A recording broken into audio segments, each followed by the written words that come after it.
he has been, I guess, softly maligned by the defendant in his statement and through his defense, leading everybody to believe that this officer must have done something wrong in order for offended. Then excuse me. Who would like to speak on behalf of the family? God has given me many gifts. One was my youngest son, Josh. Josh was a very special person.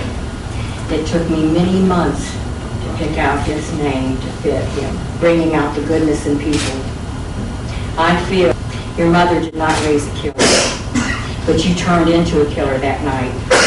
You put the gun to my son's head and pulled the trigger, killing him. And that wasn't good enough.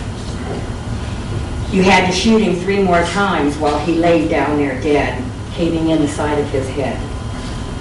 The shot that took his life also took mine. I'm dead inside. I'm like a shell going through the motions of life. I respond to my body's command. When I have to eat, when my body says that, whatever. You took my future too. My eyes drip tears anytime, day or night. I don't even notice half the time. I go like this and I'm crying. My heart bleeds sorrow for grief, sadness, agony. You took my son's future. You took my future. Although it's very rare in this state, the legislature has empowered the court. I want him back with his wife. I want him back with his little girl.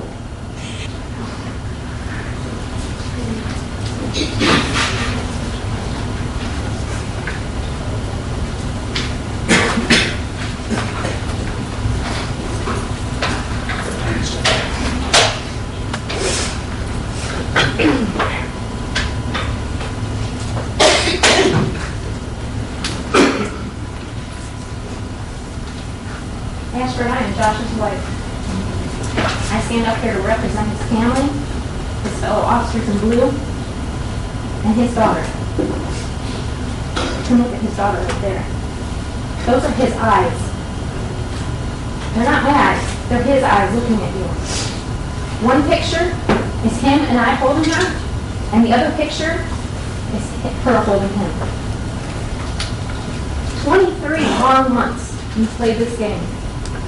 We could have done this a lot sooner and tried to ease our pain a lot sooner, but you played games.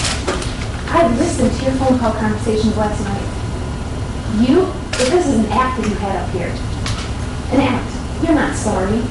And I don't believe that at all. Those phone call conversations where you said you would do it again if you had the chance, or I know I'm wrong for doing this, but he made me do it. There is no but. He was a police officer. And with my experience in law enforcement, I know in my heart that he did everything right that night. You wanted to be in control. You were in your driveway and you wanted to be in control. Just like you talked to your girlfriend on the phone. You want to be in control, and that's how it is. I would say I feel sorry for your family, but I've heard them respond to you in those phone call conversations. And they don't care, just like you don't care. So I'm not as nice as his mother, because I don't believe that they care. Those phone call conversations are disgusting.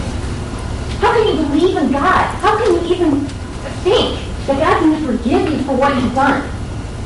You shot my husband in the head. And I believe with all my heart, your girlfriend getting out of the car that night gave you that 2 seconds to get that gun out of your pocket and shoot him in the head.